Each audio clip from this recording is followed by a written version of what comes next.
Buenos días. Bueno, el título es muy ambicioso y 15 minutos da para muy poco tiempo, igual 30 o 40 o 50 porque el tema es muy ambicioso. Desafíos son muchos, ni puedo referirme a todos y probablemente ni siquiera comprenda o visualice realmente todos los desafíos que puede tener esa cosa que se llama pensamiento crítico, teoría crítica. Vamos a partir de una primera idea, ¿no? La teoría crítica, el pensamiento crítico, nunca ha sido hegemónico y no puede serlo, porque va justamente a contracorriente del modo de producción de las relaciones sociales. Siempre ha sido un pensamiento en los márgenes, siempre ha sido un pensamiento que ha tenido que luchar contra el paradigma, por decirlo de alguna forma, el episteme, que sí es hegemónico, que es el positivista. Y por lo tanto, cuando hablamos de los desafíos de la teoría crítica, el primer desafío es ese, esa permanente lucha contra un sistema de relaciones, de producción de relaciones sociales que tiene además una capacidad englobadora, una capacidad devoradora, una capacidad metabolizadora muy grande.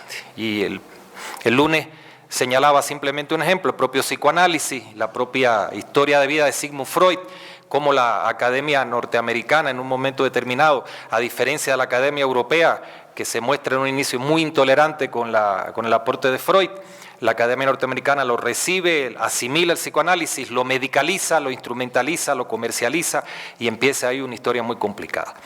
Eso mismo ha ocurrido también en todas las ramas de la producción espiritual, incluso con la teoría crítica. Y podemos verlo en la propia historia de la Escuela de Frankfurt. Cuando hablamos de Escuela de Frankfurt, por ejemplo, cuando hablamos de teoría crítica alemana, hoy en día, pensamiento crítico alemán, nos vienen a la cabeza algunos nombres, pero hay otras muchas figuras en Alemania que están trabajando la teoría crítica desde una perspectiva que no es la de Habermas, por ejemplo, que no es la de Honneth, que están intentando recuperar elementos originarios que ellos consideran revolucionarios esenciales de esa teoría crítica, pero que son autores que son muy poco conocidos. ¿Por qué? Porque el mundo académico tiene sus reglas, el mundo académico tiene sus estructuras, el mundo académico tiene sus mecanismos de producción que no tributan precisamente al desarrollo de un pensamiento crítico, al desarrollo de la teoría crítica como tal, del proyecto, ese proyecto que se construye, vuelvo a repetir, empieza a construirse con Kant y que ha tenido una historia muy larga. Entonces, eso va desde esos mecanismos de difusión, esos mecanismos de traslación de ideas,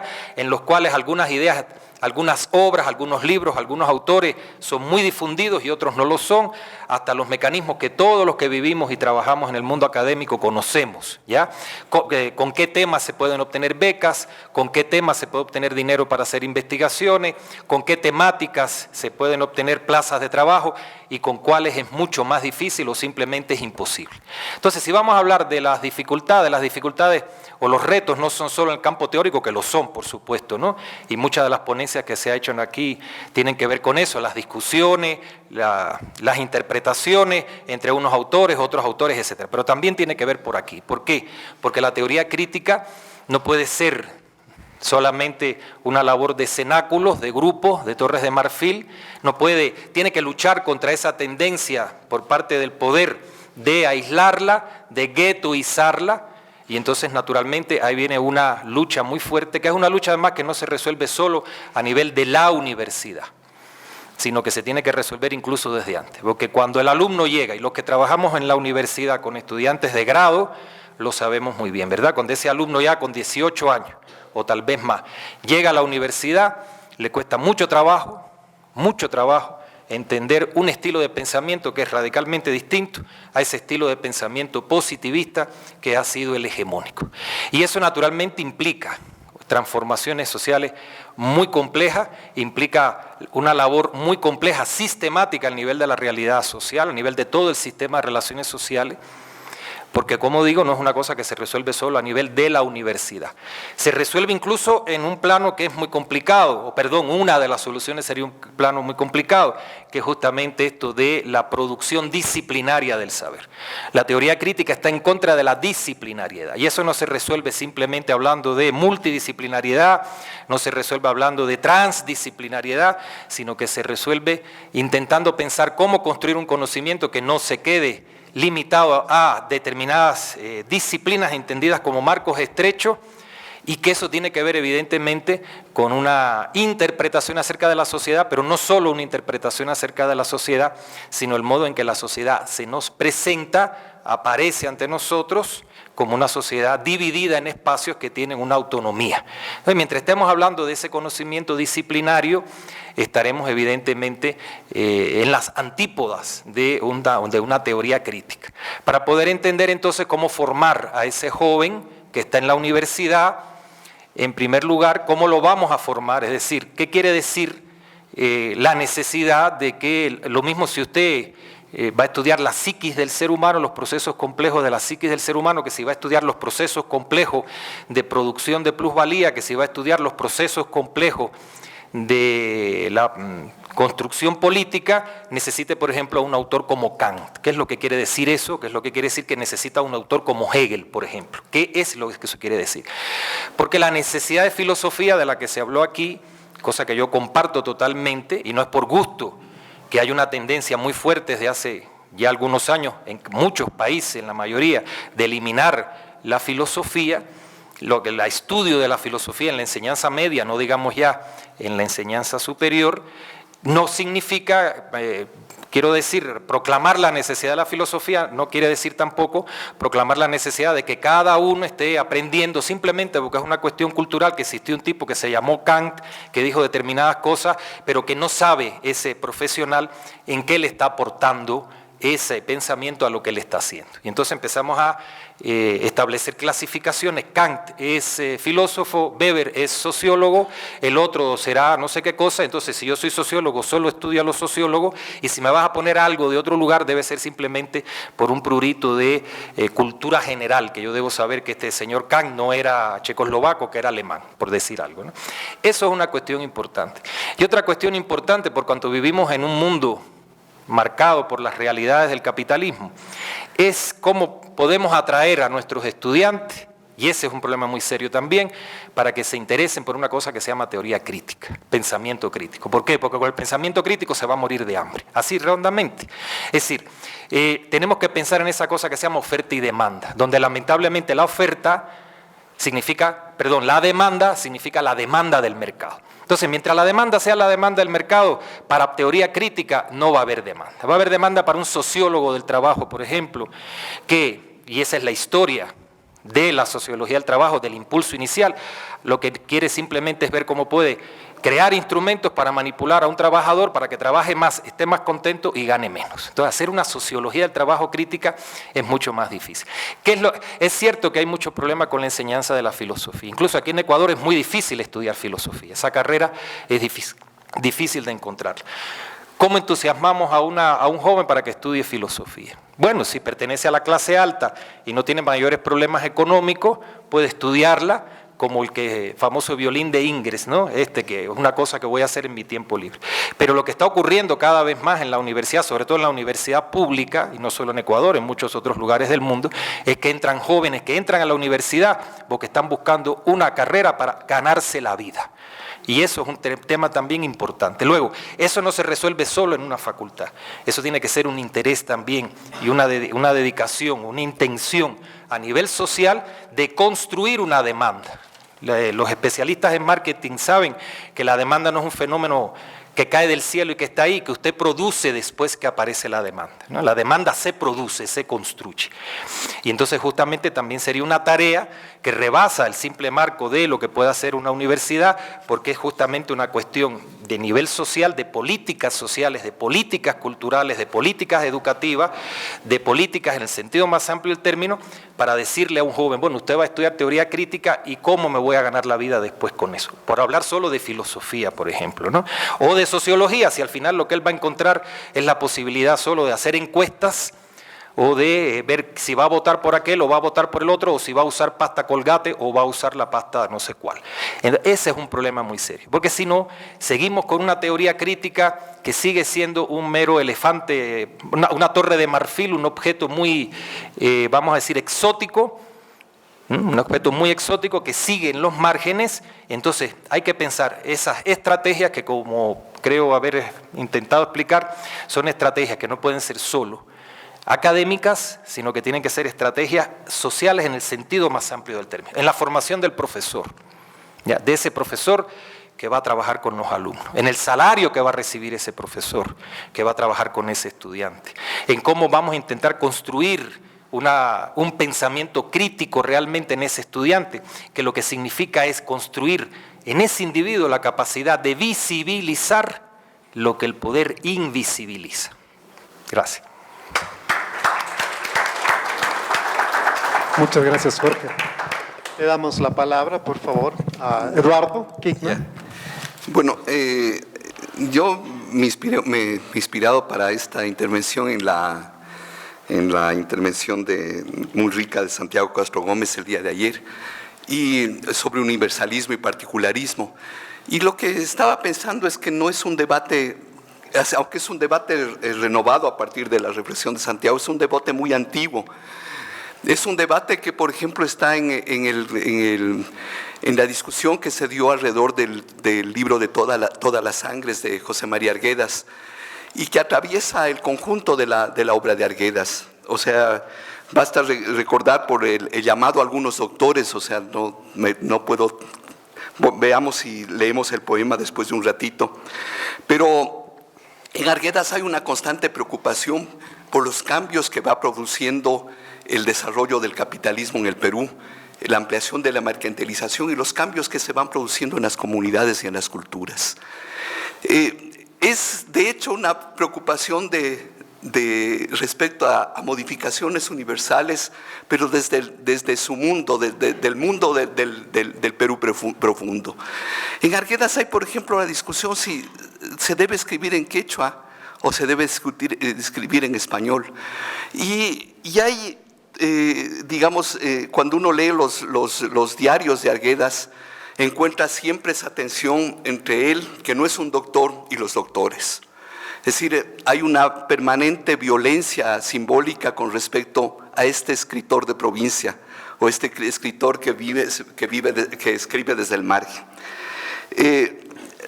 Yo quiero llamar la atención alrededor de eso, porque cuando nosotros hablamos de pensamiento crítico, tendemos a creer que el pensamiento crítico es un pensamiento sólido, unificado, y el pensamiento crítico se constituye a partir de su crisis.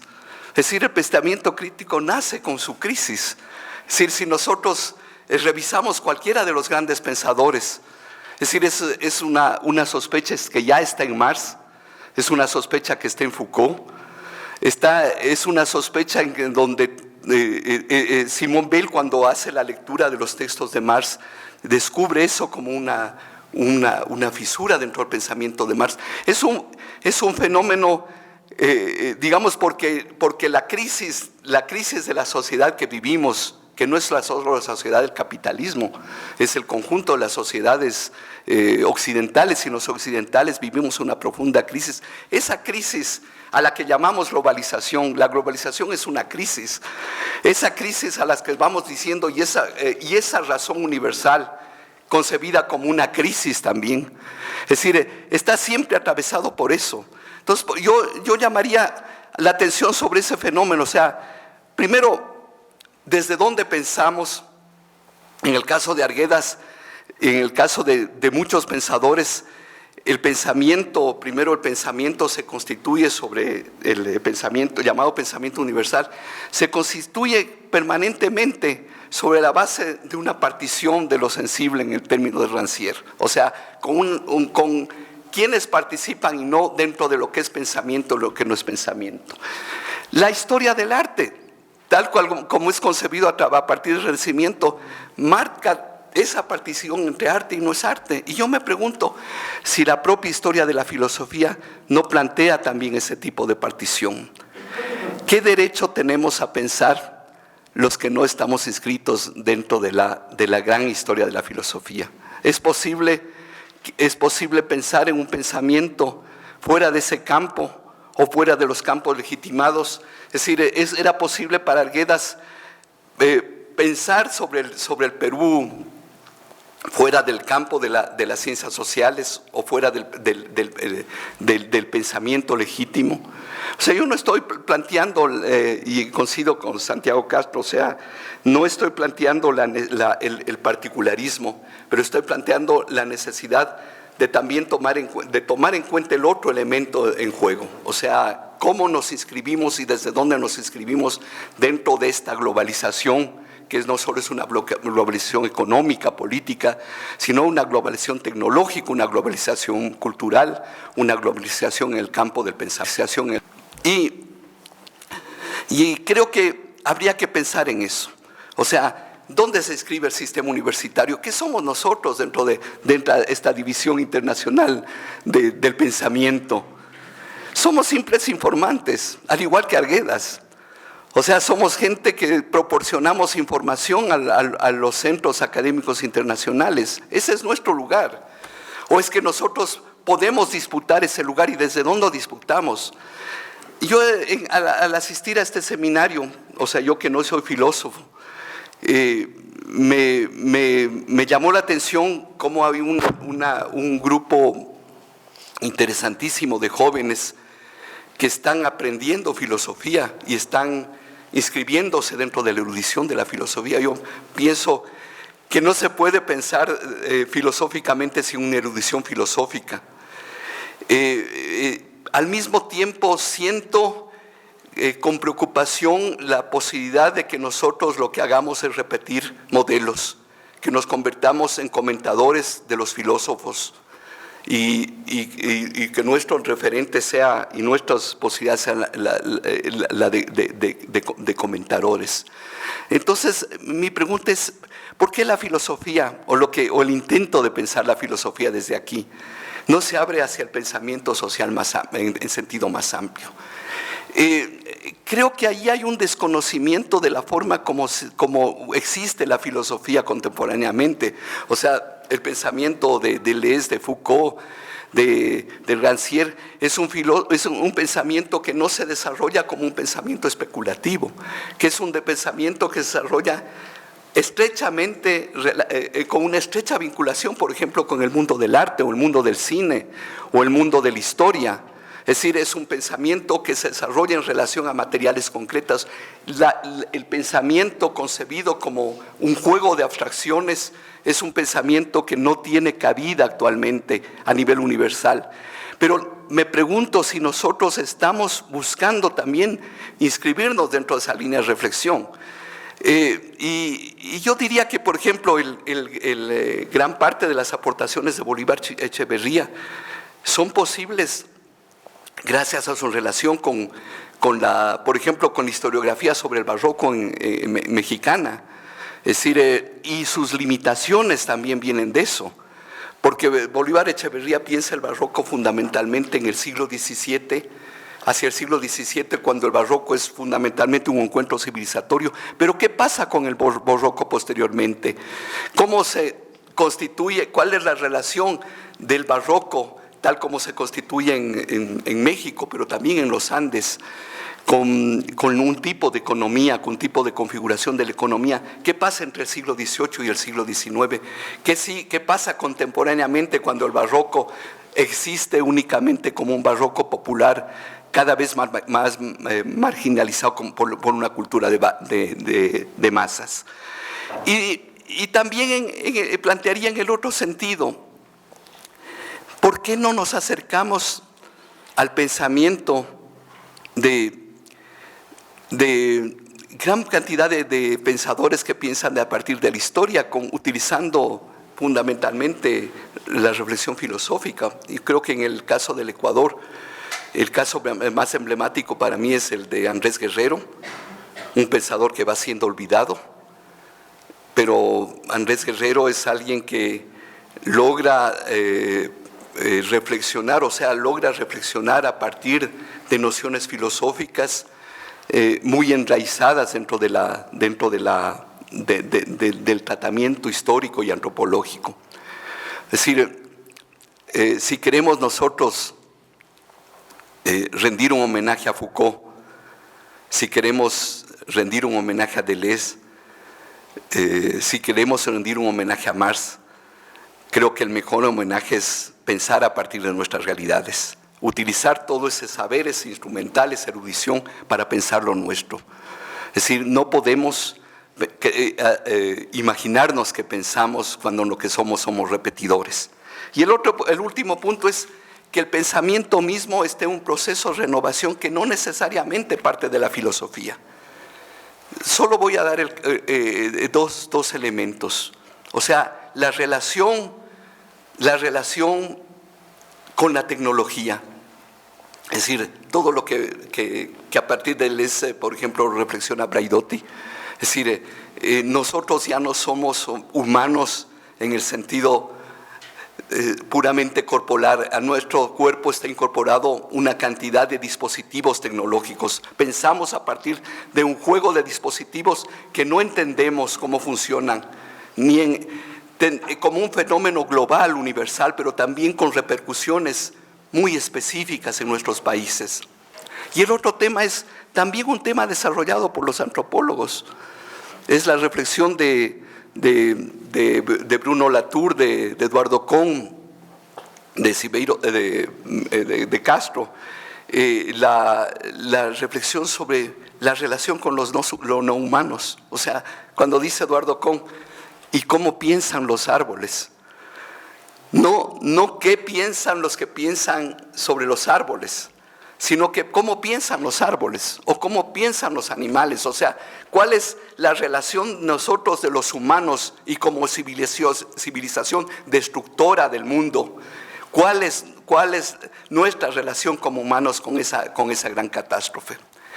Por último, yo quisiera poner en cuestión la idea de que el poder, lo que se opone al pensamiento crítico, es un poder que nace desde afuera. Sí, hay un poder que nace desde afuera, pero también hay un poder que nace desde el propio pensamiento crítico.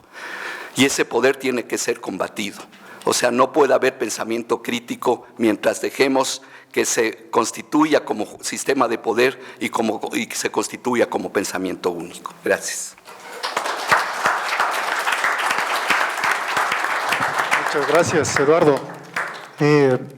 Santiago, por favor.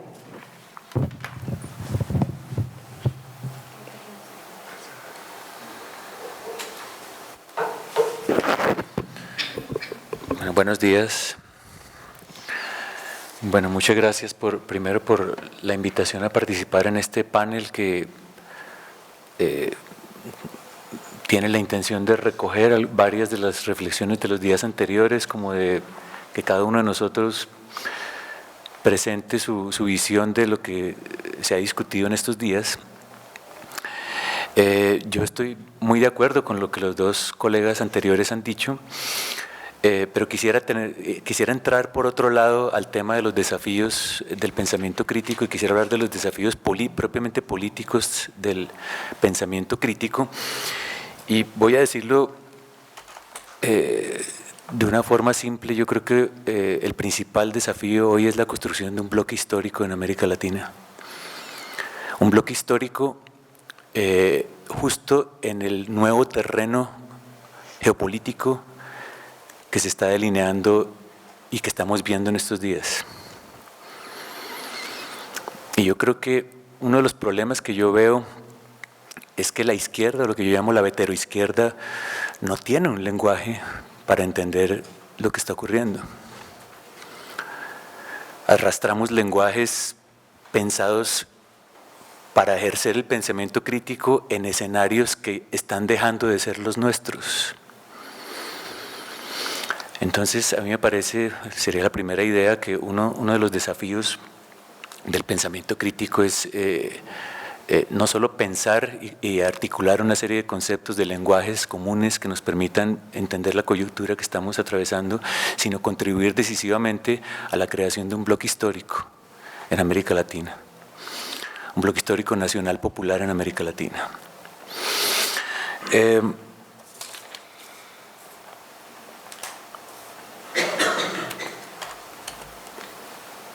Hablemos un poco de este nuevo terreno geopolítico que estamos observando.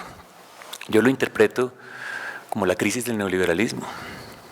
Ahora, una de las cosas que tenemos que entender es qué tipo de crisis. Siempre hablamos de las crisis del capitalismo, que el capitalismo está en crisis.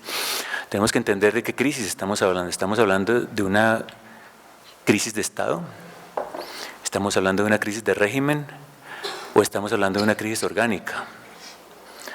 No son las mismas crisis, ¿no? Entonces yo creo que una de las cosas que tenemos que entender es empezar a identificar qué tipo de crisis es la que se está abriendo ante nosotros hoy. La derecha populista neofascista, que me parece que está definiendo el terreno geopolítico de la lucha, está jugando en dos terrenos, y en esos dos terrenos tenemos que dar la pelea. Está jugando por un lado en el terreno del sentido común, es decir, está apelando a la movilización de afectos que apelan al racismo, al sexismo, al machismo y al clasismo, y está logrando con un éxito inesperado la movilización de estos afectos. Y en segundo lugar, está jugando en otro terreno, que es el terreno de las instituciones. O sea, se nos están metiendo por el tejado, ¿no? Por la democracia, por las instituciones democráticas. Yo creo que uno de los desafíos que tiene hoy la izquierda en América Latina es entrar a disputar ese terreno, en esos dos niveles. En el nivel del sentido común, la izquierda tiene que aprender a movilizar afectos, tiene que entender que la movilización de afectos es algo fundamental para pensar la política. Tenemos que movilizar otros afectos, sin embargo, a los que está movilizando la derecha global. Pero es en ese terreno de la movilización de afectos que la izquierda tiene que empezar a jugar. Yo creo que esto es inaplazable. Yo creo que tenemos que entender cuál es el terreno de la política global que se abre ante nosotros. Y me parece, insisto, que la izquierda tradicional, lo que yo llamo la veteroizquierda, está mal preparada para dar esta pelea. Necesitamos crear lenguajes que nos permitan y conceptos que nos permitan atender a esta lucha. Y en segundo lugar tenemos que atender también al otro frente de lucha, que es el frente de las instituciones públicas. No podemos simplemente pensar las luchas políticas como unas luchas que se repliegan en los tejidos comunitarios. Ayer lo decía en mi presentación, yo reconozco la importancia de trabajar en la reconstitución de tejidos comunitarios justo por lo que acabo de decir, porque el terreno de la lucha por la hegemonía del sentido común es importante. Es decir, tenemos que atacar el sentido común donde se reproduce el machismo, el sexismo, el clasismo, la homofobia, y digamos, ahí es importante las luchas particulares que hablaba Eduardo y que yo hablaba ayer. Pero eso es una intervención necesaria, pero no suficiente. Tenemos que atender también al segundo nivel de lucha, que es la lucha por la recuperación de las instituciones públicas. En ese terreno la izquierda tiene que ser capaz de dar la pelea. No podemos simplemente dar la pelea en el nivel del sentido común y replegarnos ahí, sino tenemos que atacar la hegemonía de las instituciones, tenemos que recuperar las instituciones públicas. Porque por ahí está entrando el fascismo por abajo y por arriba. Y por abajo y por arriba tenemos que atacarlo en ese doble frente. Pero para eso, insisto, necesitamos desarrollar lenguajes comunes. ¿Qué significa bloque histórico? Bloque histórico significa que tenemos que ser capaces de articular las particularidades, de hacer equivalentes una serie de particularidades, sin que necesariamente ello suponga la anulación de las particularidades. No he dicho ni dije ayer que yo estaba contra las particularidades, no. Lo que tenemos que entender es que las particularidades deben equivalerse. Eso significa armar un bloque histórico, particularidades equivalentes en torno a un nosotros, en torno a la creación de un nosotros, en torno a la creación de una voluntad común. Y eso es lo que yo entiendo como el gesto universalista de la política. La izquierda no puede abandonar el gesto de universalización de intereses. Eso sería un grave error justo en este momento. Justo en este momento no podemos hacer eso. Entonces tenemos que entender que la creación de un nosotros común, la creación de una voluntad común que crece desde abajo, que crece de la articulación de particularidades, sin que ello conlleve la anulación de esas particularidades, es uno de los principales desafíos políticos que tiene el pensamiento crítico hoy. A mí me parece, por último, que en esa creación del lenguaje común tenemos que entender, tenemos que ir un poco más allá de lo que el marxismo clásico nos ha mostrado. El marxismo clásico se centró mucho en el problema de la clase.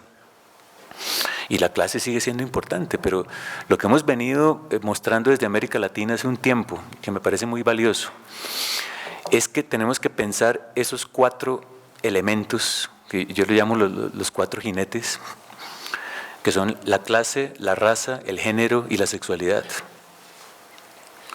Y que tenemos que pensar la articulación de esos 4 elementos, no solamente la clase, sino que pensar la clase implica tener en cuenta el género, y tener en cuenta la raza, y tener en cuenta la sexualidad. Si logramos hacer eso, pudiéramos avanzar hacia un lenguaje que pueda servir para la articulación de particularidades, en donde la gente que está luchando, que tiene luchas de género, puede decir, uy, me identifico con esa lucha que articula clase, género, raza y sexualidad.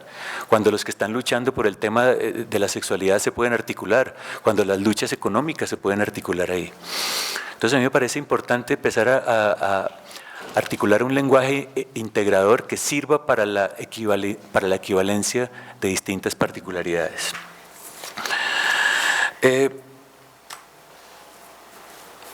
Hablaba de las crisis hace un momento y lo que habría que pensar es esta crisis del neoliberalismo, ¿qué puede significar en América Latina?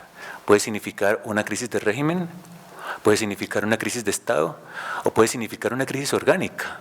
No lo sabemos todavía, yo creo que no lo sabemos, yo creo que es un escenario que se está abriendo, ¿sí? Y que tenemos que tener los ojos muy abiertos para hacer un diagnóstico políticamente eficaz de qué tipo de crisis se está abriendo. Porque esto puede ocurrir globalmente, pero puede ocurrir particularmente en los distintos países, de acuerdo a sus trayectorias, de acuerdo a sus... O sea, el bloque histórico tiene que identificar, digamos, cuál es su situacionalidad específica. Y eso es lo que tenemos que ver, qué tipo de crisis se está abriendo. ¿Es una crisis orgánica global? Pareciera haber sospechas de que lo que estamos es frente a algo así. Yo no lo sé, realmente no lo sé. ¿Puede ser una crisis de Estado? Capaz. ¿Una crisis de régimen? Probable. O sea, es decir, lo que tenemos que estar atentos es que el pensamiento crítico, entendiendo cuáles son los desafíos políticos de la contemporaneidad, tiene que entender esto para poder desarrollar estrategias y contribuir a desarrollar estrategias para armar este bloque histórico, que estoy hablando.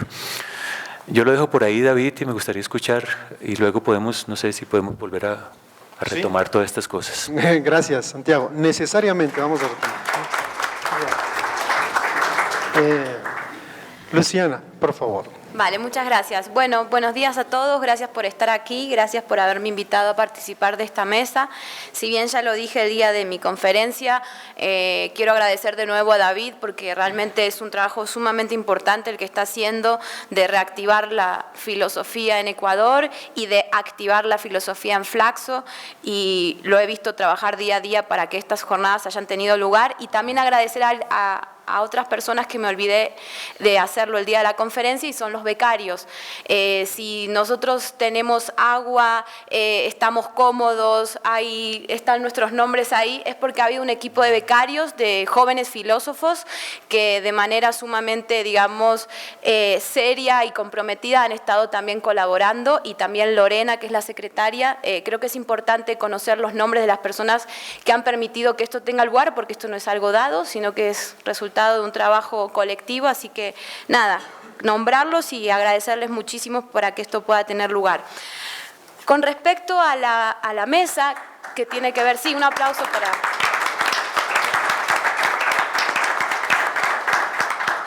Con respecto a la mesa, cuyo título es, lo leo porque tengo muy mala memoria, Desafíos y tareas para un pensamiento crítico hoy.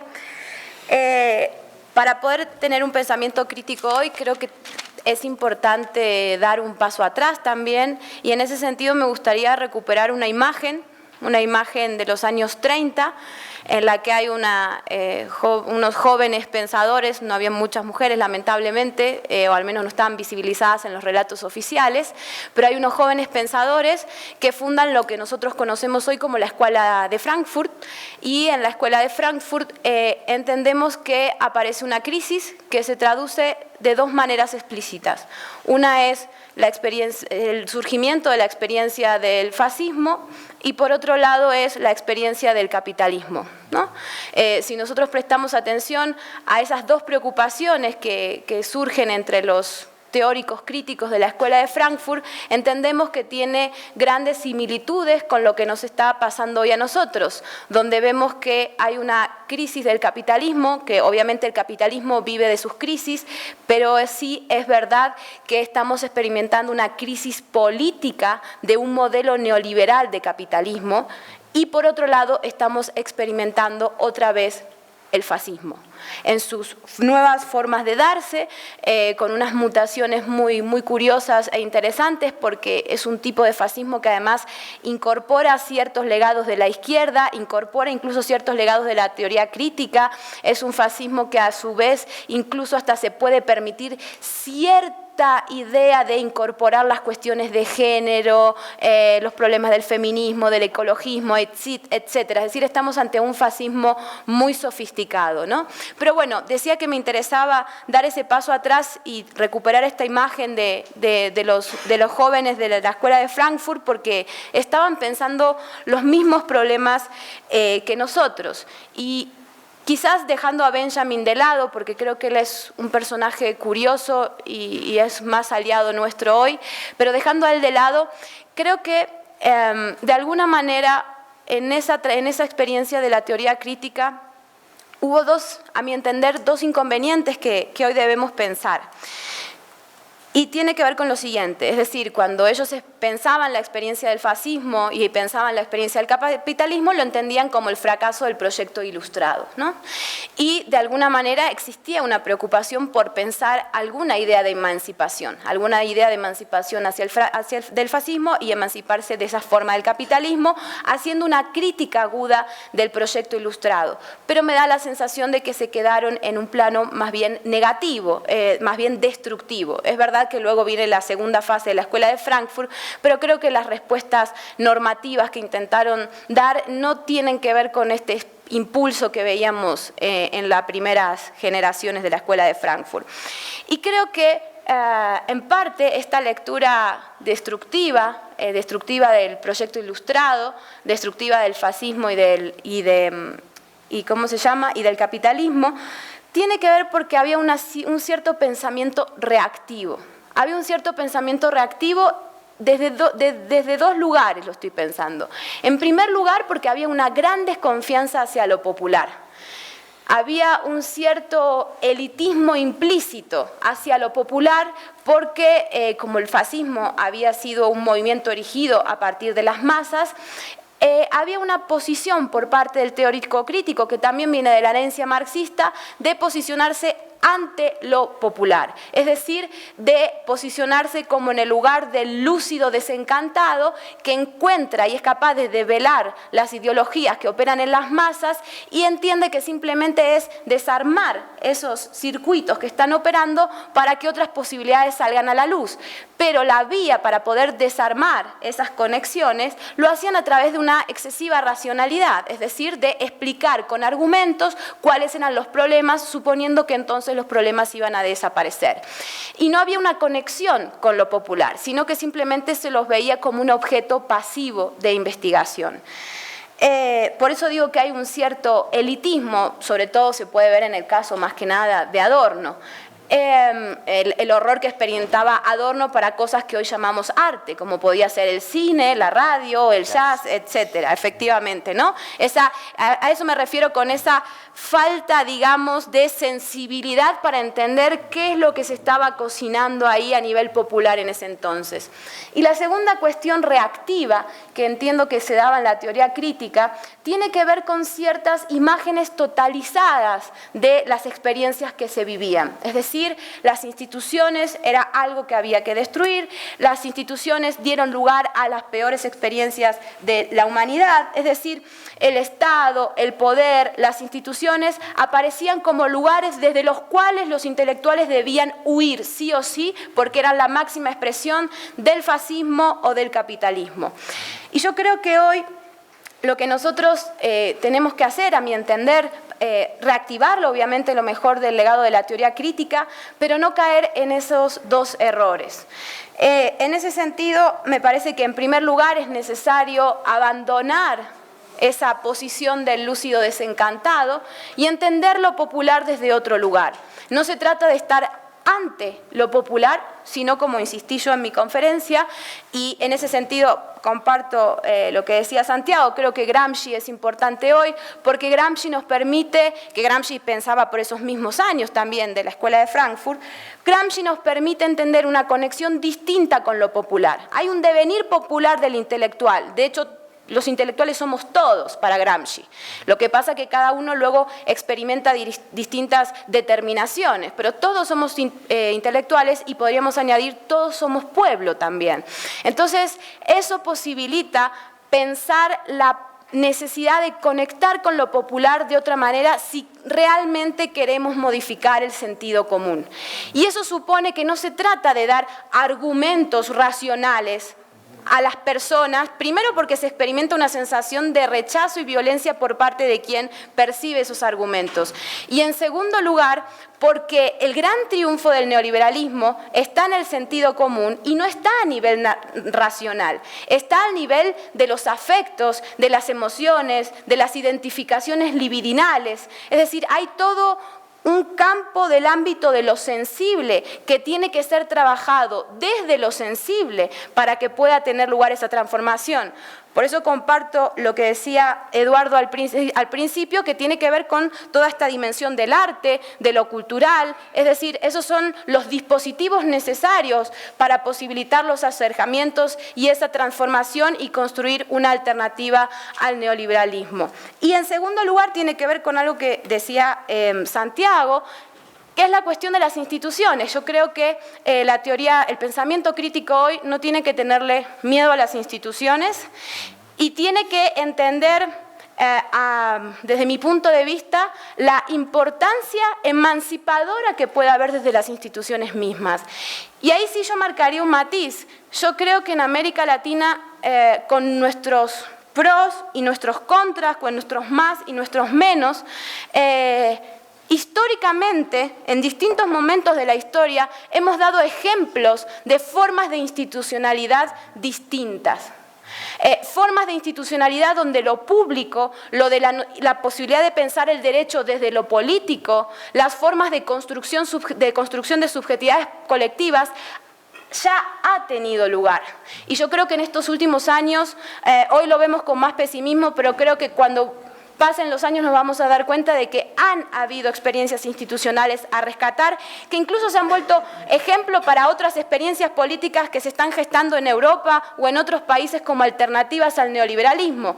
Y tenemos que tener, en este caso, la sensibilidad para entender muy bien lo que hemos generado en las instituciones, por un lado para descubrir sus logros y por otro lado para entender muy bien sus limitaciones y por qué en muchos casos se puede hablar de un fin del ciclo progresista y de otras muchas cuestiones.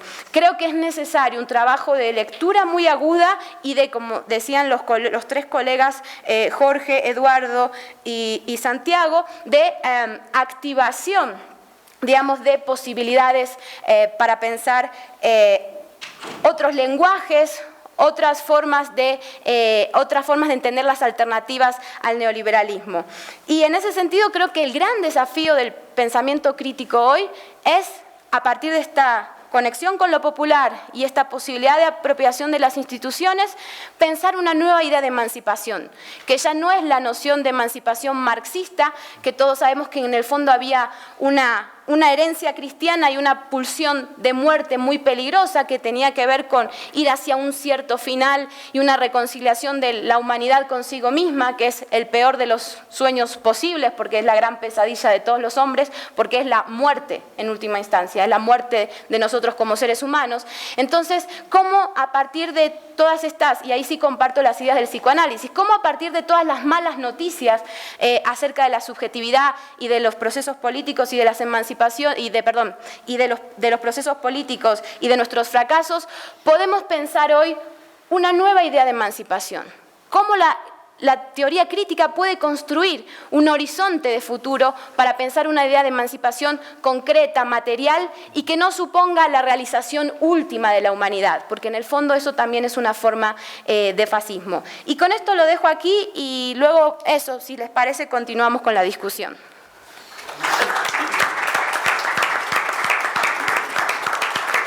Muchas gracias. Luciana, por favor, Vladimir.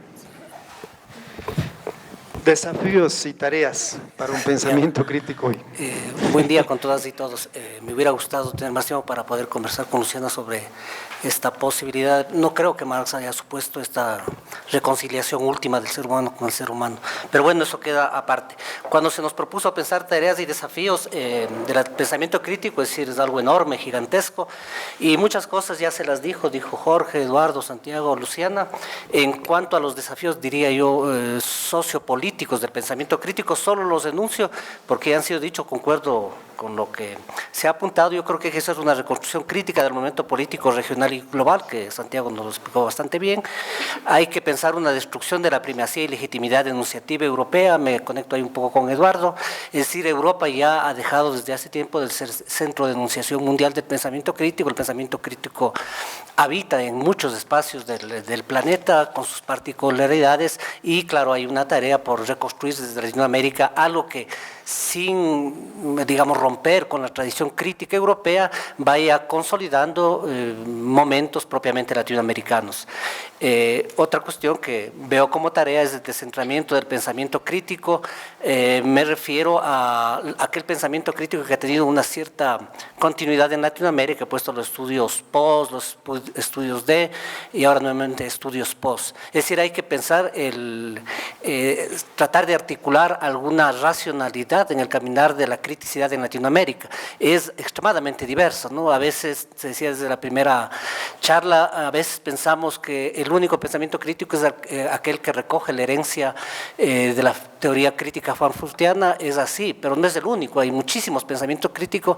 Lamentablemente ayer en la tarde no pude asistir a la mesa donde se discutieron cuestiones sobre las culturas andinas, que me parece que tiene muchísima riqueza para este tipo de reconstrucciones. Sin embargo, esto lo dejo ahí por el tiempo y quiero más bien enfocarme en un desafío en el cual venimos trabajando un grupo de investigadores en la Universidad Católica. He puesto como desafío, entiendo yo, un reto pendiente que debe asumir el pensamiento crítico de la región, no tanto estas tareas obligatorias que las tenemos en el presente. Y en cuanto al desafío, quisiera indicar que desde nuestra lectura, con bastante posibilidad de equivocarnos, estamos mirando que el concepto de subjetividad, el concepto de sujeto y el concepto de interacción social o socialización están obsoletizándose frente a nosotros. ¿Por qué? Porque asistimos a un cambio radical de la construcción del mundo actual que muchos le han denominado revolución digital. Una revolución que viene dándose en el mundo desde ya hace algún tiempo y que no se logra visibilizar su culminación. Esta transformación de la vida hacia la digitalidad supone, creemos nosotros, que conceptos como sujeto, subjetividad, relaciones sociales o procesos de socialización tienen que ser pensados de un modo radicalmente distinto.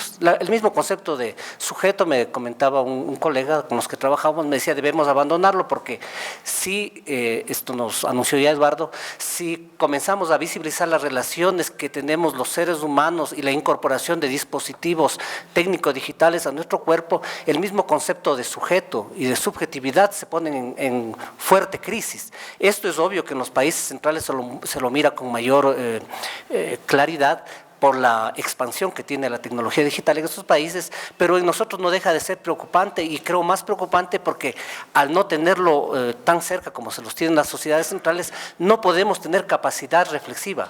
Ustedes deben saber que los teóricos de la digitalidad suelen decir que siempre pensamos a destiempo. Es decir, los procesos, los cambios violentos que produce la introducción de la tecnología digital en la vida social humana se dan de tal modo, tan aceleradamente, que lo que vemos es el pasado de esos procesos. Miramos cuando más 40 años atrás.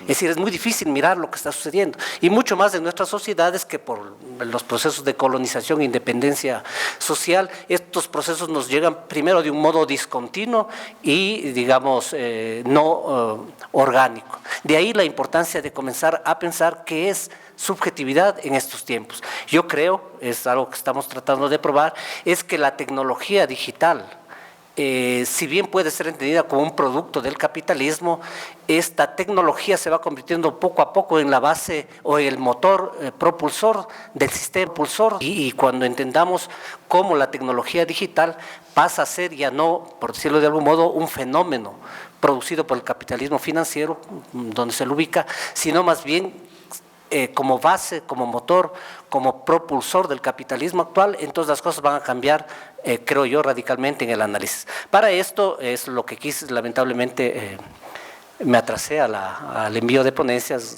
David fue muy generoso en haberme incorporado a esta última mesa. Quería pensar, no lo voy a hacer ahora por el tiempo, pero les comento, en introducir una conversación crítica, una reflexión crítica con uno de los pensadores europeos que me parece que está más cerca desde la teoría crítica de pensar este tipo de fenómenos.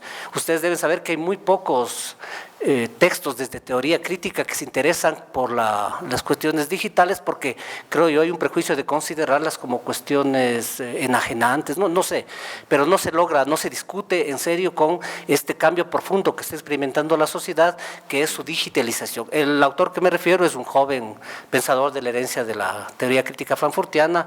Él es Hartmut Rosa, ya bastante conocido, creo yo, en los ámbitos académicos, que introduce un nuevo espacio de reflexión en lo que él llama teoría de la aceleración social y teoría de la resonancia social. No tan pegado es tema de Rosa el problema de la digitalización del mundo, pero no tan pegado con esto, él explora al concepto, a la categoría de aceleración como fundamento del capitalismo. Hace una reconstrucción interesante. Él encuentra ya en los textos de Marx nociones de la aceleración como categoría, pero sobre todo en este último 50 años, la categoría de aceleración se vuelve fundamental para la comprensión de las sociedades, por lo menos del capitalismo central, porque según Rosa, el capitalismo tiene como fundamento de tiempo la aceleración. De esto se ha discutido en otros textos, es decir, el capitalismo es capitalismo porque responde a una dinámica permanente de aceleración en todos los campos de la existencia humana. Él analiza esta aceleración en la economía, en la interacción social y en la comprensión de la subjetividad humana, donde posiblemente esta aceleración se muestra del modo más grotesco. La crítica que él levanta a la aceleración social la reconstruye, y esto es bastante curioso, bajo el concepto del primer Marx, del joven Marx, de enajenación. Esto me llamó muchísimo la atención porque, bueno, se habló de Honnet en la mesa anterior. Honnet también intenta algo parecido cuando lanza su teoría de la lucha por el reconocimiento con la categoría de cosificación, ¿no? Pero recordemos que cosificación es una categoría producida por el Lukács de Historia y Conciencia de Clases, mientras que el concepto de enajenación viene de los escritos de París de Marx, de lo que se conoce como escritos económicos filosóficos, y es interesante cómo este pensador contemporáneo hace uso de la categoría, la reformula obviamente, para tratar de mostrar cómo la aceleración produce fenómenos de enajenación en la actualidad. Y ahí hay cosas interesantísimas a nivel económico, social, etcétera. Él establece 3 motores de la aceleración social: un motor tecnológico, un motor social y un motor individual. Un concepto importante de él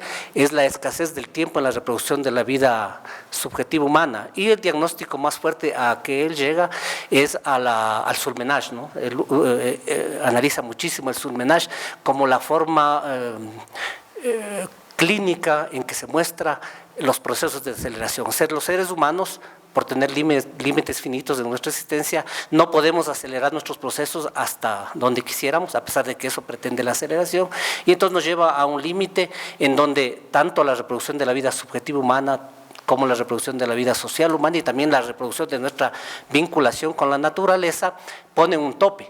Esto desaceleran bruscamente y frenan el proceso de aceleración. Para él, el surmenage es una forma de freno último. Es decir, cuando nosotros como sujetos pensantes ya no podemos introducir más actividades dentro de un espacio de tiempo finito, entonces nuestro organismo reacciona bloqueándose. Y así hay bloqueos sociales y hay bloqueos económicos.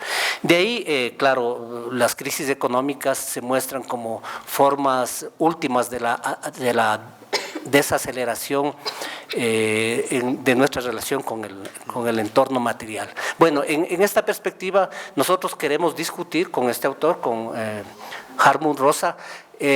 Bueno, no introduzco porque es muy largo el concepto, digamos, o la propuesta emancipatoria que tiene Rosa es el concepto de resonancia social, que si bien entiendo es una sincronización que debemos tener los seres humanos como individuos, tanto con el mundo natural como también con el mundo social y con nuestro mundo subjetivo. Para él, la disfunción más visible en el capitalismo contemporáneo es una digamos una pérdida de sintonía con los ritmos de la naturaleza, de la vida social y de la vida subjetiva humana.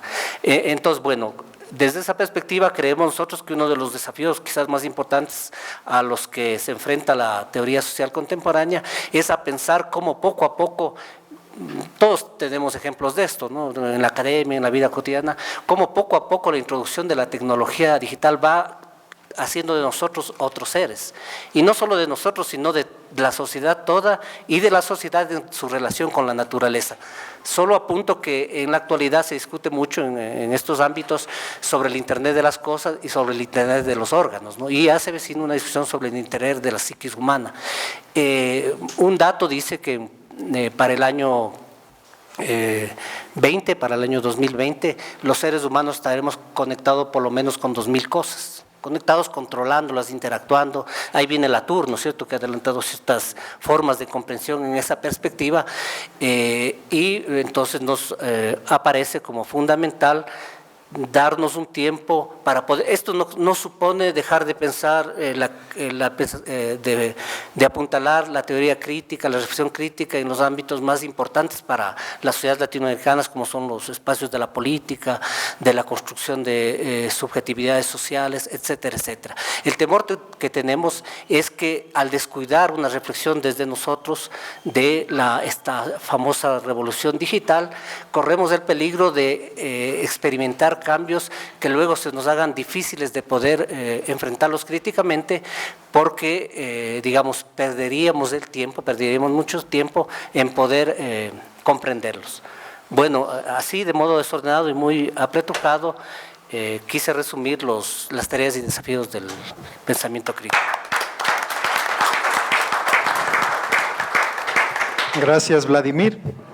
Joaquín, Gracias. por favor.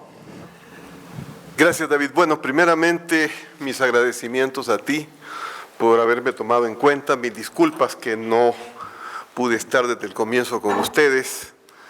La vida es una serie de azares y esos azares me impidieron estar, pero he podido al final reunirme y participar con ustedes con la distancia evidente de quien no ha estado desde el primer día. Yo en realidad tengo más preguntas que afirmaciones, ¿no? Y la primera pregunta que tengo es, aquí se ha hablado y con mucha razón de la teoría crítica, que hay diferentes teorías críticas, y se ha hablado de la filosofía y de los jóvenes filósofos. Pero no he escuchado la relación entre la filosofía, concretamente acá en Ecuador, y la institución universitaria, en uno de los momentos en que estamos atravesando una transformación institucional que tiende a lo cuantitativo y a la destrucción de las ciencias humanas y de la filosofía.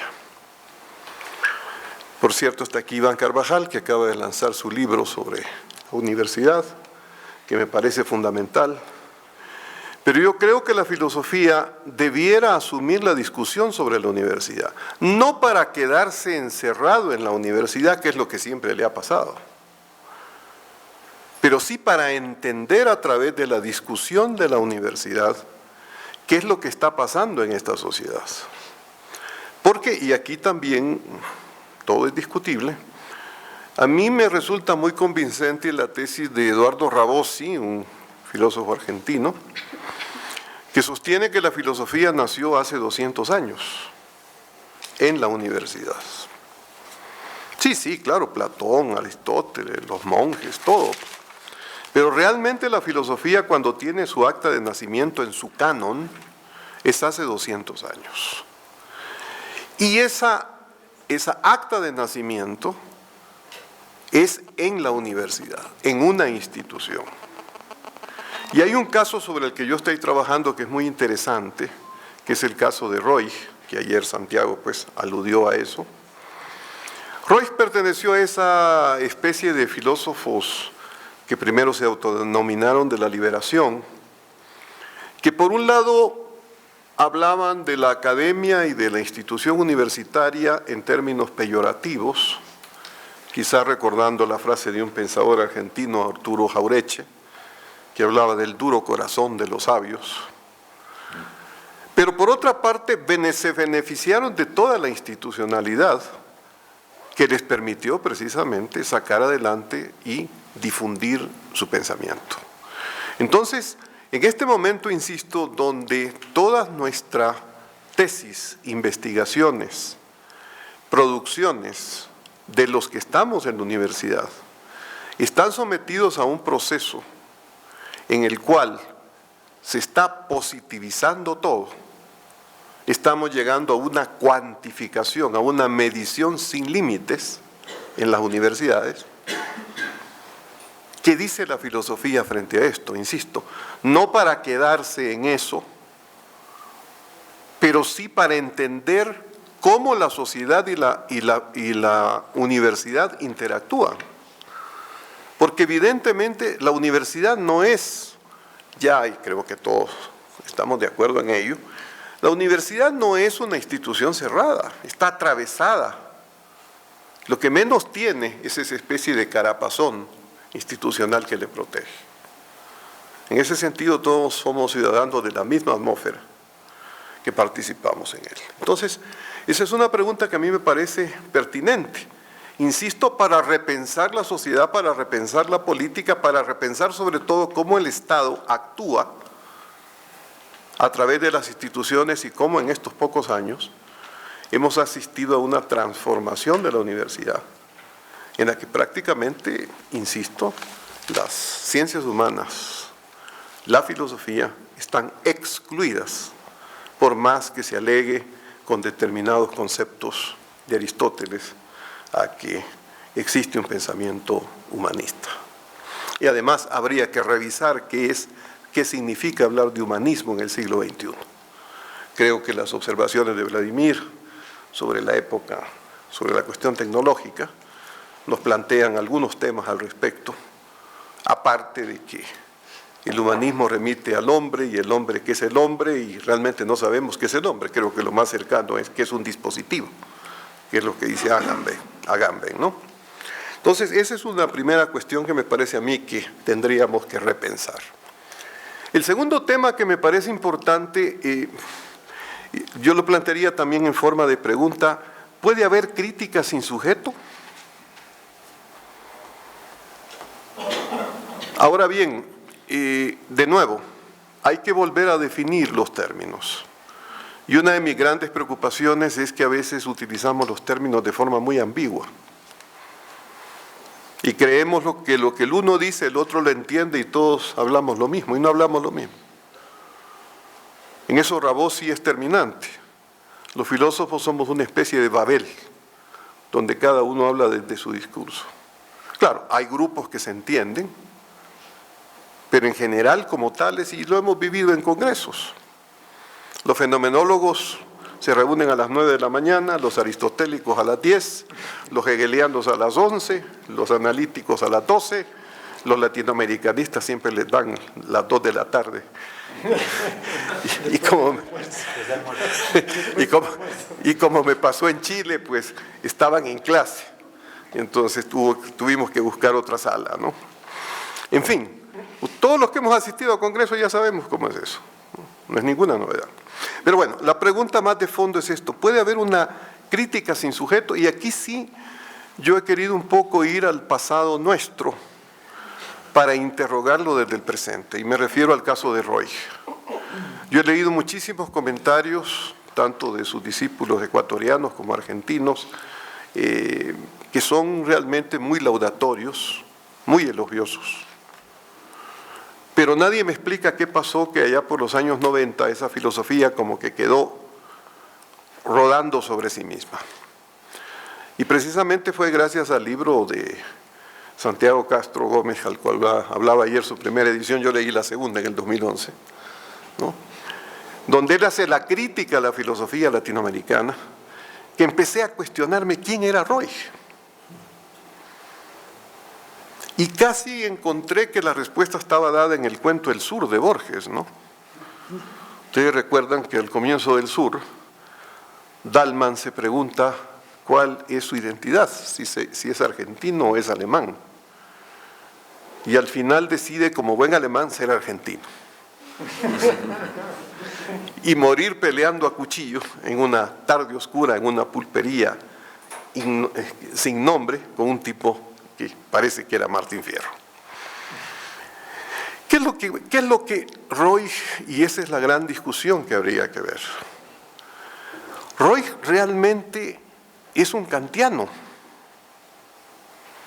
Y aunque esto es una tesis que tendré que defender en unos meses, pero Roig es realmente un kantiano, pero no por las citas que aparecen en su libro, que es un libro de crítica, que se llama Teoría y Crítica del Pensamiento Latinoamericano, sino porque traza una arquitectura, traza un edificio, que ustedes lo pueden encontrar en la Crítica de la Razón Pura, en la parte que habla de la arquitectura de la razón pura. Porque los filósofos construyen edificios, son arquitectos. Pero esos edificios tienen una peculiaridad, que están atravesados o están constituidos por elementos dentro de los cuales todo se ordena y fuera de los cuales es imposible entrar. Y ahí tiene un papel fundamental el concepto de aprioridad, que se remite al concepto de potencia en Aristóteles. Y entonces nosotros tenemos que pensar esa prioridad y esa potencia relacionadas con el sujeto para poder dar cuenta de lo que en aquella época se pretendió hacer, que es un discurso crítico de la filosofía latinoamericana. Ahí también aparece otro problema, que inevitablemente esa prioridad lleva a afirmar la antropología. Y bueno, si en los textos de lógica de Kant él mismo dice que las 3 preguntas se resuelven en una cuarta, que es ¿qué es el hombre? Sí, pero lo curioso es la mezcla que Roig hace, donde intervienen ontólogos que ahora suenan todavía más veterotestamentarios, Santiago, como son Nimio de Anquín, Miguel Ángel Virasoro, Carlos Astrada, que disputan qué es lo primero, el ser o los entes. Pero resulta que en esa pregunta, que aparentemente es una pregunta que no tiene nada que ver con la realidad, para Roig están las claves de la decisión por la cual hace teoría crítica de la filosofía, abandona a la filosofía y se hace historiador de las ideas. Porque en el fondo, también una tesis, la historia de las ideas y la filosofía es como los matrimonios. Ayer se hablaba de los divorcios y de los matrimonios. Sí, pues no es que son por toda la vida per se, sino que se encuentran dos, creen que se gustan y se unen. Pasa un tiempo, descubren que no se gustan y se separan. Actualmente la historia de las ideas no tiene nada que ver con la filosofía Santiago me recomendó leer a Elías Palti, y realmente leyéndole a Palti, uno de lo que menos se le puede ocurrir es que la filosofía sirva para hacer fundamentación de una historia de las ideas. Casi resulta bárbaro esa idea, ¿no? La historia de las ideas tiene su propia epistemología y funciona, y no necesita ningún a priori antropológico como Roy planteaba. Pero en fin, quisiera simplemente centrarme en estos desafíos. Cuando yo estoy trabajando a Roy, es porque en el fondo Roy tiene muchas cosas que hoy día nos estamos preguntando. ¿Cómo hacer filosofía simplemente? No porque el pasado fuera mejor o porque el pasado nos prefigura, sino porque tenemos que leerlo con el rigor, la exigencia de la criticidad, para poder entender algunas cosas, por ejemplo, qué es política, cómo son las instituciones y qué es lo que nosotros estamos haciendo. Y de nuevo el círculo, volver a repensar qué es la universidad en la cual todos estamos inmersos y en la cual aparentemente la filosofía no tiene absolutamente nada que decir. Hacemos grandes construcciones mientras nos ordenan los pensum, nos ordenan los objetivos, nos ordenan las misiones, nos ordenan las evaluaciones y nos ordenan todos. Así que esas preguntas son las que quisiera replantear ante ustedes, y agradezco su benevolencia por permitirme estar ante ustedes recién llegado. Muchas gracias. Gracias.